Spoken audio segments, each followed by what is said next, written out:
Hey everybody, this is Brendan. Today we have Sasha from Jonquil on the podcast.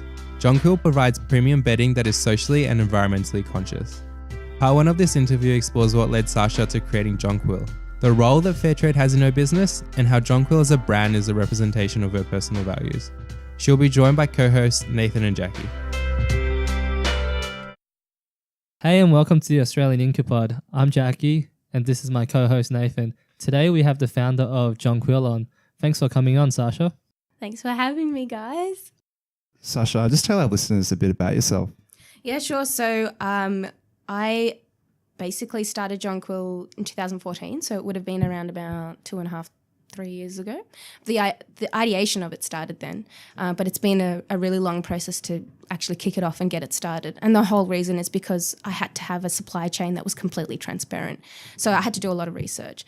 And before we started, there's a lot of background research that you need to basically make sure is in place, or to make sure that you're doing the right thing before you tell everyone else you're doing the right thing, if that makes sense. So I went off and basically how it started, it sounds really cliche, it sounds really corny, but we moved out of home, my husband and I, and we wanted to renovate. We live in a really old home. It's built in 1940 something. Okay. So it's really old, post-war home, yellow brick, you can imagine the look of it.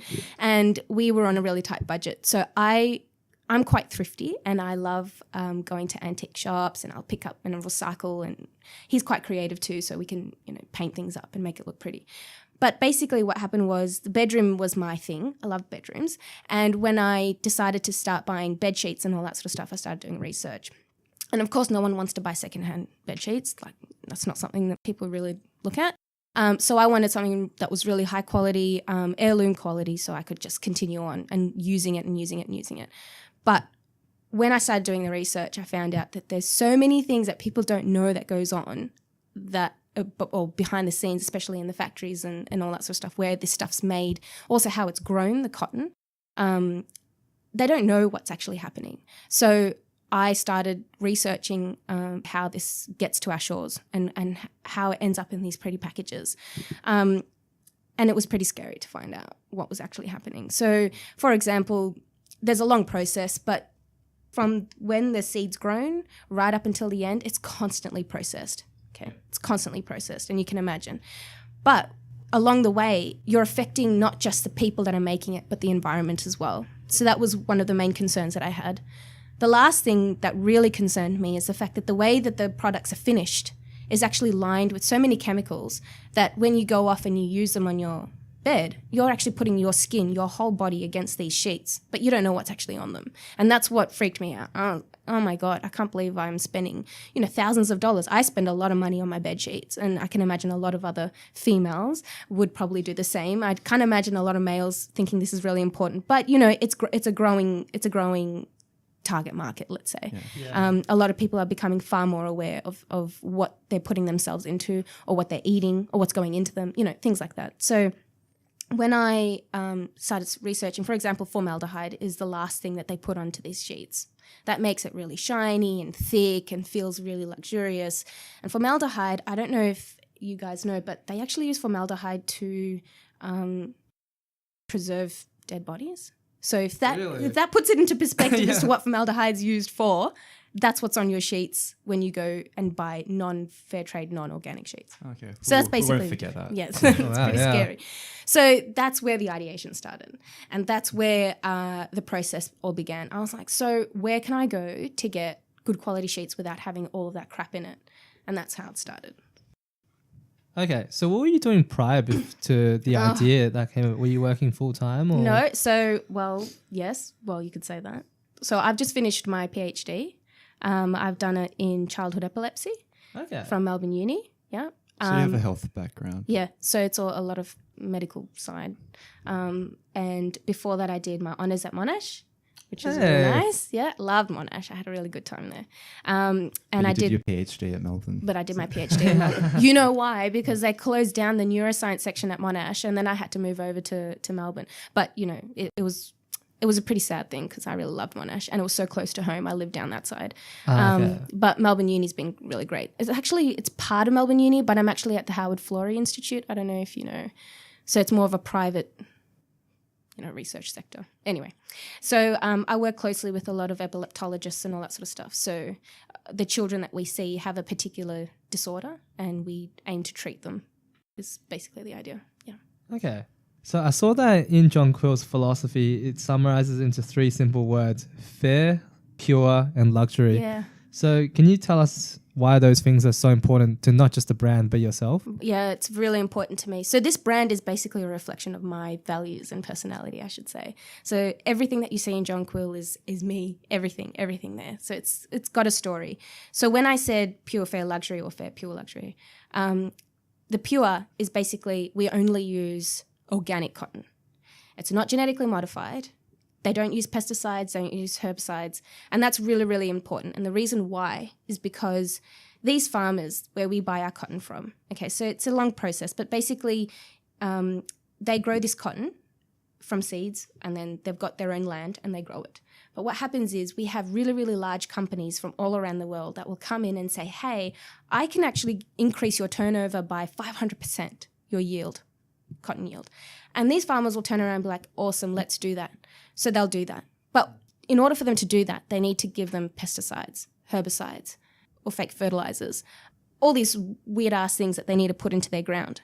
But what happens is that it actually depletes the ecosystem of the soil. So over 6 years or 10 years that they're growing this cotton, after 10, they say 6, but you could probably, maybe if you're lucky, stretch it out to 10. But after 6 years, the soil is so depleted, they actually can't grow anything anymore. So the sustainability factor is just... So is that just wasted land? It's just wasted land. They actually can't use it. You can't grow anything because it's got so much crap in the soil that the cotton can't grow. You can't grow crops because it's your food. You can't grow food in such contaminated soil.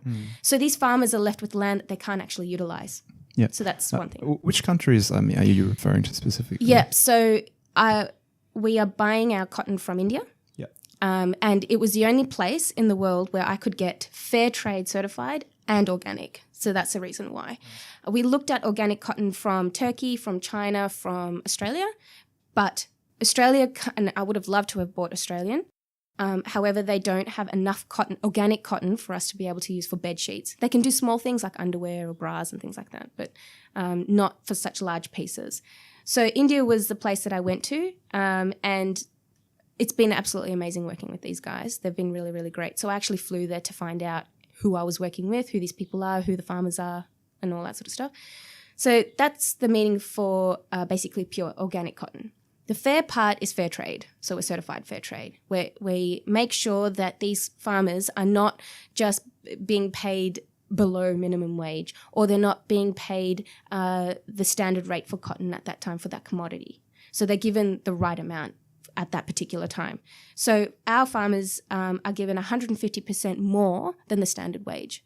So that's really, really important to us, and we make sure that that's substantial. Yeah, it's quite substantial, and hence why our pricing for our end product, yes, it's not going to be super duper cheap, and it's not going to be super super expensive. We're really fair with our pricing, and so hence why our entire ethos of Jonquil is to be transparent. So if you want to know where your cottons come from, if you want to know who's actually made your sheets, I can provide all that information. It's all there. It's all in the back end. So, but that's a reflection as to what Jonquil is, why we're fair, why we're pure, and of course we're luxurious because it's the highest quality cotton you can find that's certified organic and fair.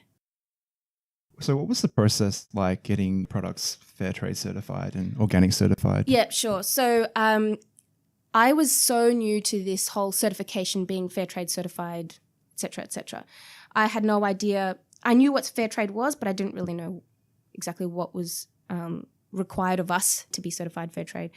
So when I went there to find out what the process was, where it was coming from, all that sort of stuff, I asked about their wages and how it was working and whether or not they're being looked after.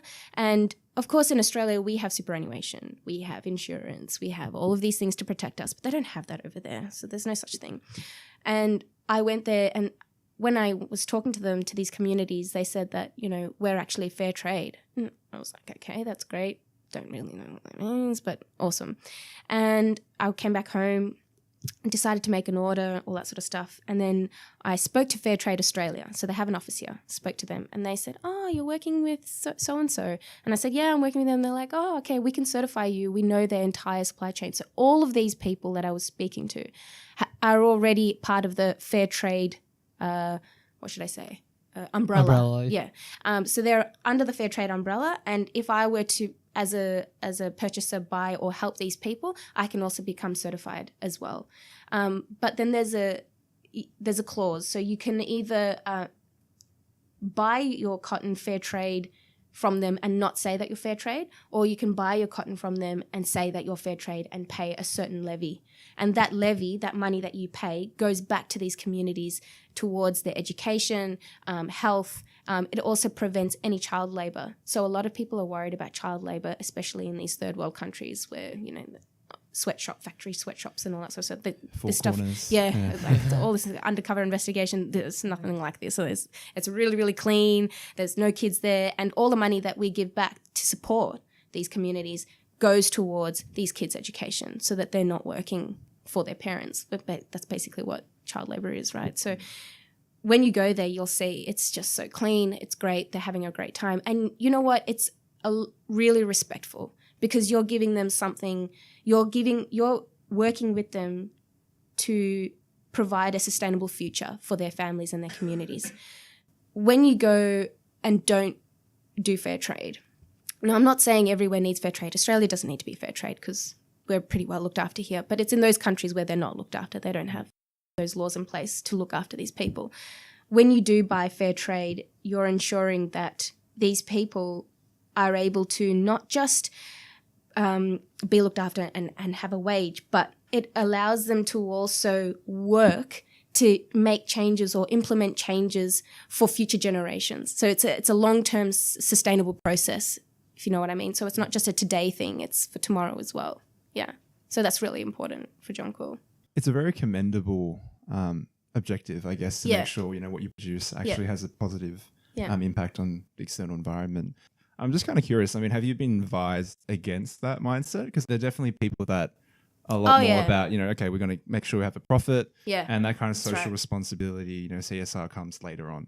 Don't worry about that now. We're just trying to survive. I can completely, So, for example, I have close family that have told me the same thing. No, I don't need to say, but I've had close family. My family's in business as well. Call them out. And the old school mentality, okay, let's put it this way. The generation before us, they worked their asses off to start up businesses and to make that turnover, and they would jump for joy when they, made a profit. Nowadays, well, for me anyway, and a lot of startups are becoming more conscious of their impact on not just people, but the environment, the animals, and so on and so forth. Yeah, it's the millennials. Exactly. So we need to make sure that, okay, yeah, you're going to make a profit, but, how have you made that profit? Who have you affected by that? For me, that's really important.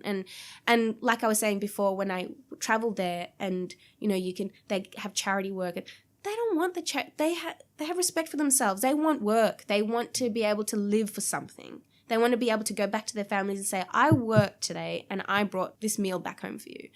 I know it sounds silly and I know it sounds stupid, but it's so important for them to be able to have that level of dignity. So that was part 1 of our 2-part interview of Sasha. Part 2 of this interview will be released within the week. We love getting feedback about our podcast, so please leave a review for us on iTunes and we'll make sure to mix it into our upcoming podcasts. Subscribe, like, and follow Australian IncuPod on SoundCloud, iTunes, as well as Instagram to stay updated with our newest releases. Thanks for tuning in.